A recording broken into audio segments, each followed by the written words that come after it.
Welcome to our comprehensive review of the Carnival Pride. We're just finishing up a 2-week sailing, and we're going to review the food, the entertainment, the decor, and a whole bunch of other stuff so that when you find yourself on the Carnival Pride, and I hope you do, you'll know what to expect. So we'll start with a quick overview of the ship. This is one of the Carnival cruise ships designed by Joe Farkas. He's the famous ship designer that's really made Carnival's name into what we all know about Carnival. He has a really distinctive style, and the Pride definitely shows this. She was built the same year as the Carnival Conquest, which was the first Carnival ship we sailed on. We love the Conquest. Check out the video about that here. But yeah, we love the Conquest, and so we're really excited to get on the Pride and see how she compared. And we weren't disappointed. She has a Renaissance theme throughout it, so there's these lovely Renaissance paintings all throughout the ship. The layout of the ship is really nice. I love the way that you have kind of a pathway that weaves through the ship. You're going to pass the alchemy bar, get to the atrium, then weave in and out between the shops. The one complaint that I would have is that the casino is right in the middle of the ship on the same deck as the atrium, and the smell of the smoke leaks out more than on any other ship I've been on. All right, the first thing that I am going to talk to you guys about is our room. We have a balcony room, and I know from experience that the ocean view rooms are actually pretty similar. Obviously, they don't have a balcony. I don't have experience with the interior rooms, but an interior room is kind of an interior room. The balcony room, though, is typical Carnival. I actually like their rooms better than any other cruise line. Why? Because the shower has more space in it. It has a curtain rather than a glass enclosure. And as a bigger guy, I really appreciate having a little bit more shoulder room in the shower. I don't feel crowded in there. The bathrooms are just designed, in my opinion, really well. Also, the cabins have couches. All the cabins have couches. I don't know if the interiors have couches, but for sure the ocean views and the balconies have couches. That's a huge deal for me. I like to sometimes just go somewhere quiet and sit on a couch. Having that comfort is key to my enjoyment on a cruise, so that's awesome. The bed is comfortable. It's not the greatest bed I've ever slept in my entire life, but it's not too bad at all. I've been sleeping good. We have been getting a lot of waves on this cruise, and it makes me sleep good, but it also gives me really, really vivid dreams. Anyway, the room is great, the decor in the room is great, the lighting in the room is great. It's an old ship, so, there's a little bit of wear showing on some of the components in the room. That doesn't really bother me at all. The refrigerator stays cold, the lights all work, the bed's not too bad. The balcony's great, spent a lot of time out there. Once again, you can see some wear on the balcony, there's a little bit of rust spots. Been on some other ships where everything looks a lot newer, but that doesn't bother me that much. The Pride has a lot of character. I've been enjoying our room very much. Okay, and I'm just going to talk a little bit about the things that if I could, I would change about the room. Number one, the TV is really small. I only turned the TV on, maybe 5 times on this whole 14-day, 15-day cruise that we're on, so it's not that big of a deal, but it's a really small TV. Another thing is that there isn't quite as much storage space as I've had on other ships. It was enough, don't get me wrong. The bed is high enough to put a typical suitcase underneath, and that helps a lot. But the closet space was not as vast as some of the other ships I've been on. Yeah, and also, the bathroom door, when it's open, interferes with the closet storage doors. So if you have one person trying to get at their clothing or whatever they have stored in the closet and another person coming out of the bathroom, there can be a little bit of traffic jam there. They're kind of small things. Nothing's perfect. It was a pretty good experience.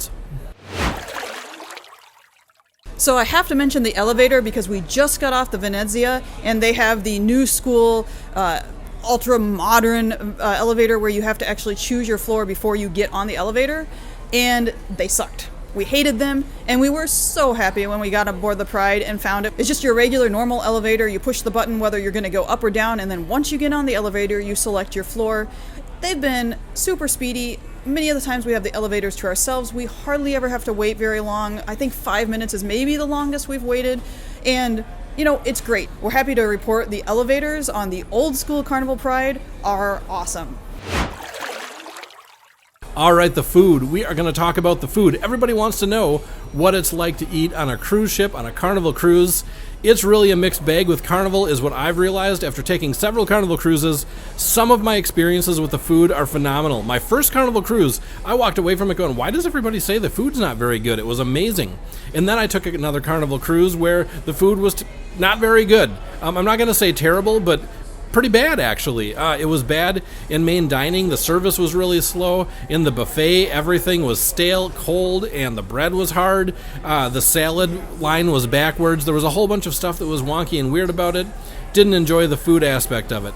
But luckily on the Pride, this crew seems like they've been on the ship for a long time.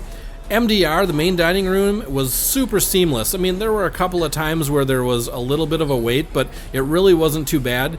The food was really good. It came most of the time, it came pretty hot. That's one of my big pet peeves on a cruise ship is I hate getting served cold food, and it's certainly going to happen here and there because of the way that they have to serve so many people. But for the most part, it was served at least warm, and that made me really happy. We had 2 formal nights. We had lobster tails twice. You were able to get 2 lobster tails for free. If you wanted a third one, it was going to cost you $5. It's not actually a bad price for a lobster tail, and they were big lobster tails, so I was really happy about that. The buffet on the ship was actually really good too. I loved the layout of the buffet. They had a section for the main buffet, the carvery they called it, the main buffet courses, where you had your meat and potatoes and fish and things like that. And then they had a middle section that had some of the best desserts I've had on a cruise ship before, not just Carnival Cruise, any cruise ship. Especially at lunchtime, they had these cakes that were just ridiculously good. Ridiculously. That were just that were ridiculously good.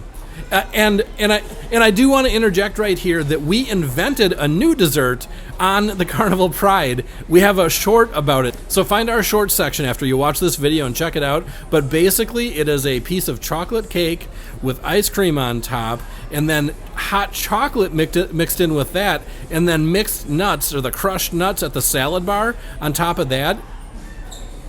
It is magical. It is so magical. It is an amazing dessert. You might need a day to recover from it, but it's worth it. Try the Pure Runner. Yeah, the food was so good on this cruise, I definitely overate a little bit. So yeah, if you get to sail on the Pride, you can look forward to the food and the service when it comes to the food. It's going to be most likely a great experience. Yeah, our dining experience aboard the Carnival Pride has been really good. We really enjoy the My Time dining, where you can choose your own dinner time. When we go to eat, there's normally like a 10-minute wait, sometimes less. We're right above the dining hall, so we basically just hit the button, say we're ready to eat, and then a few minutes later it dings and we go down and we get our table. And then we're able to place our order pretty quickly. The food comes, it's all served hot. It's been a really good experience. One funny thing I will mention is that this cruise, it is a 2-week-long cruise, and the demographic is a little bit older. Frankly, Joe and I are feeling pretty young on this cruise. One of the things on the first day of the cruise, apparently the early time dining at 5:15 completely filled up. And the late time dining, which I think is normally 7:30, 7:45, they moved that earlier to 7:15, and the cruise director came on the intercom several times and was begging people, please sign up for the late dining. You won't be disappointed. You really want to sign up for the late time dining. Yeah, everybody wants to eat super early, and then they go to a dinner show, and then like 8 o'clock, there's not very many people walking around the cruise ship. So that's been an interesting experience for us. On every other cruise we've been on, people have been up quite late, and so we're not really used to this this demographic, but personally, I kind of enjoy it. And it makes getting a table a little bit later in the evening very easy. Another thing I'll mention about the main dining room is this is where you go for brunch and for tea time, and also lunch. And we've tried all of those on this ship because it's been so long. We've had a chance to try at least once all of those things. And those experiences have been a little bit slower. We actually went to tea time. We were curious what it was. It's advertised on the app as being between 3 and 4. There's no There's no table reservation, you just walk in, so we thought literally any time between 3 and 4.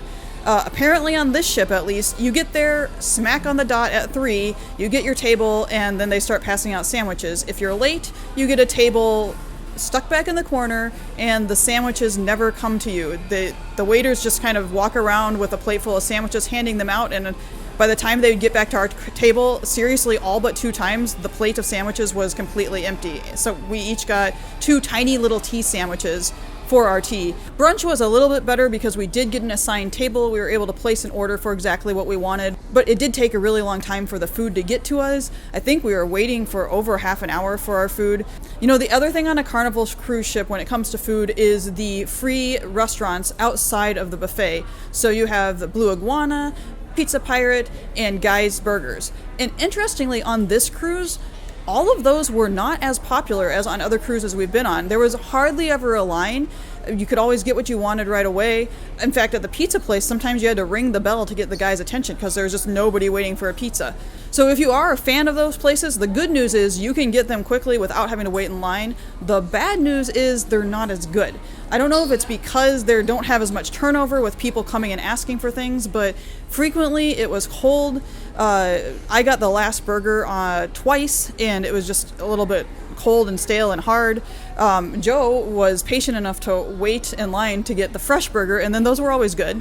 When we went to Blue Iguana for tacos, it literally felt like the chicken meat had been refrigerated before being put on our taco, which is just not what you're expecting, not what you really want. So that was a bit of a disappointment, and it might explain why there wasn't a line there, people just realizing that those restaurants were not quite as good on the Carnival Pride. All right, you probably have noticed that we have warped to a new location. We were hearing some loud music, and we were afraid we were going to get some copyright issues if we stayed back in the atrium. But now you get to see another cool part of the ship, and that leads me perfectly into talking about the Lido Deck. We are currently in Serenity. It is the adult-only area on this ship. The ship has so few kids, it really didn't matter on this particular sailing. But in general, you gotta love the adult-only areas when you want to just kind of get away from the music and from the kids and from the chaos. You can come here. It's somewhat quiet, and there's good things going on, just adults here. You see behind me, this is the smallest of the 3 pools on the ship. It's still a pretty decent sized pool and has a hot tub attached to it. There is also 2 more pools on the ship. One kind of in the middle section does not have a hot tub. Pretty nice big pool in there. Heated pool, which is something that I didn't know about before going on the sailing. All 3 of the pools are actually heated, and this is a Greenland sailing that we're on, so it was kind of a cold weather sailing. They had heated pools. We were able to swim the whole time. We didn't think we'd be swimming except for when we were in port in Baltimore, so it was a really great surprise. The pools have been a lot of fun. There's also one more pool that is partially covered. I think it can be all the way covered, but they haven't on the sailing at all. But it just creates a little bit warmer environment and quieter environment, less windy environment. Nice area. So the Lido Deck on this ship, I've been really pleased with. The buffet is also up here. So yeah, lots going on the Lido. Lots of pools, lots of chairs, comfortable chairs to sit in, and of course Serenity here, where you can find some serenity. So one thing we do really enjoy about the Pride is that there have been a lot of different activities, not just the pools, that we've had an opportunity to try. There's a pretty decent mini golf course up on deck 10. There's some challenges. Of course, just being on a ship makes it challenging as the course moves back and forth, but there's also the final hole is like a giant plinko board. There's some other cool things where you gotta hit your ball over a ramp, and there's various obstacles. Some of them aren't super obstacle like, since they don't seem to be on the way to the hole anywhere, but still it's all in good fun. There's a nice basketball court, which we've actually were able to get some time on without having a lot of other people there. Inside, the cruise director really has been making it a point to have things available for everyone. Besides just the general entertainment that they have scheduled, there's also some puzzles in the library area of one of the lounges, which have been really popular. The library itself has actually been really popular. The first day, it was full. By the end of the first day, there was slim pickings as everybody had stopped by and picked out a book to read on the cruise. I found that pretty interesting because on most other cruises, the library didn't seem to get a lot of use.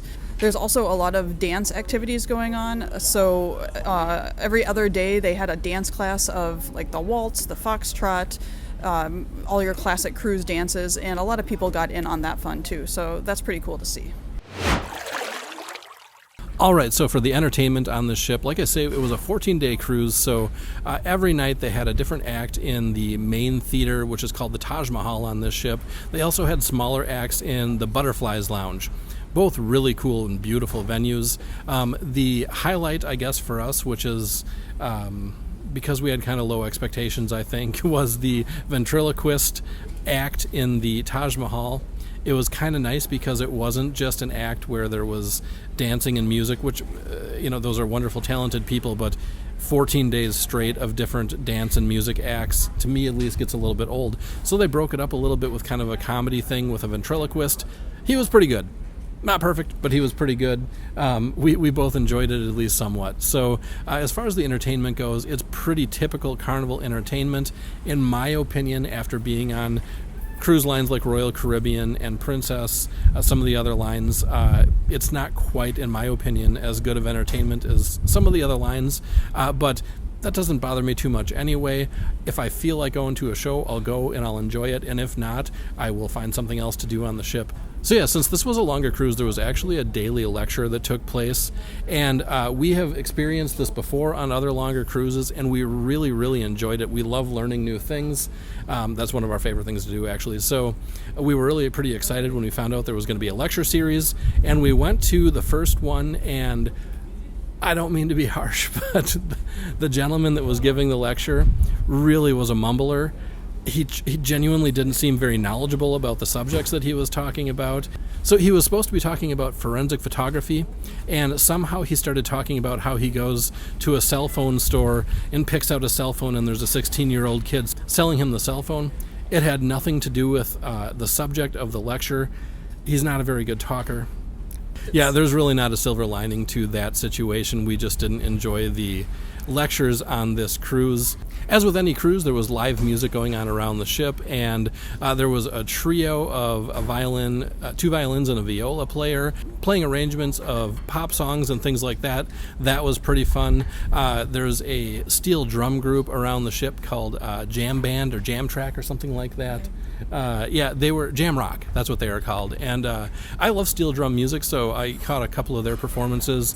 It was entertaining. So yeah, typical cruise ship entertainment. Nothing to write home about, but if you're in the mood for something, it's there for you to grab. So just to dive into the decor of the ship a little bit more, as I mentioned earlier, it does have a Renaissance theme to it. So you've got some lounges like the Raphael Lounge that's named after the Renaissance painter, and lots of Renaissance inspired paintings throughout the ship.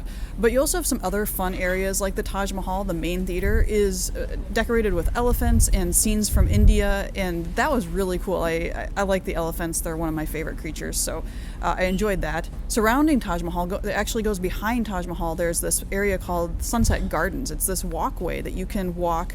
You're not outside the ship, you're inside, but you do have views of the ship, and you can walk around it. There's trees in there, fake trees in there, and areas to sit, and it's usually a quiet area. They do actually turn the music on in the early afternoon, but in the mornings there isn't music in there, so if you're looking for a quiet place to read, this is a great place to go. It's just really beautifully decorated. It brings a little bit of greenery in. If you're tired of looking at the beautiful blue ocean, you can go and look at the beautiful greenery at Sunset Gardens. And then below Taj Mahal is the Butterfly Lounge. This is the comedy club area and just a smaller stage. It's also where they did those enrichment lectures that we didn't enjoy that much. But the area that it was in, the Butterfly Lounge, is just decorated with butterflies on the ceiling, and then the staircase leading into it is actually lined with these glass tiles with the butterfly displays that entomologists do of actual butterflies in that glass lined the stairway going down, and that was really cool. Just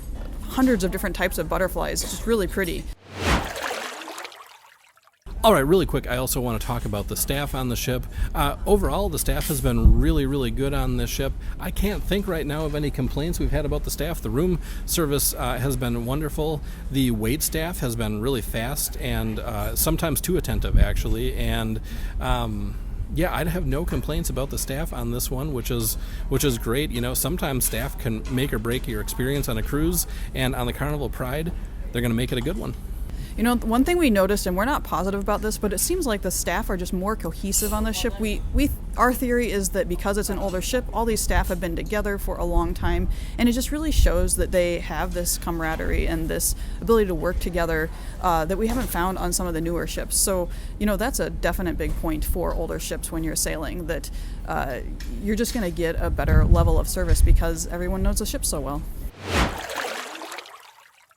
Well, I always like to end these videos with asking the question, would I sail on the Carnival Pride again? And the answer to that is absolutely yes. We had a really great time on the Pride. The decor on the Pride is fantastic. The staff is fantastic. The service is fantastic. The entertainment is a little bit lacking.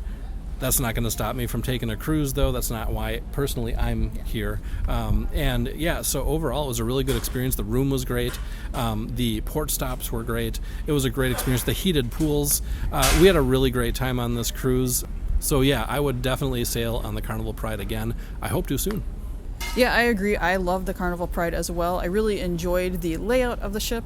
I really enjoyed the different areas that I could go. One thing is that they do play music in so many of the venues, and even when there's not an activity going on, and I like trying to find somewhere quiet, but I know that I can come up to Serenity here in this adults only area, and they'd never pipe music in here. It's always quiet. You can just choose what you want on your own, and I really appreciate that. Definitely going to be utilizing that on future Carnival cruises, coming to Serenity if I want a bit of quietness. Overall, the Pride was great, and looking forward to sailing on her again someday. Hey, always remember, no matter what destination you choose, no matter what cruise line you choose, adventure awaits.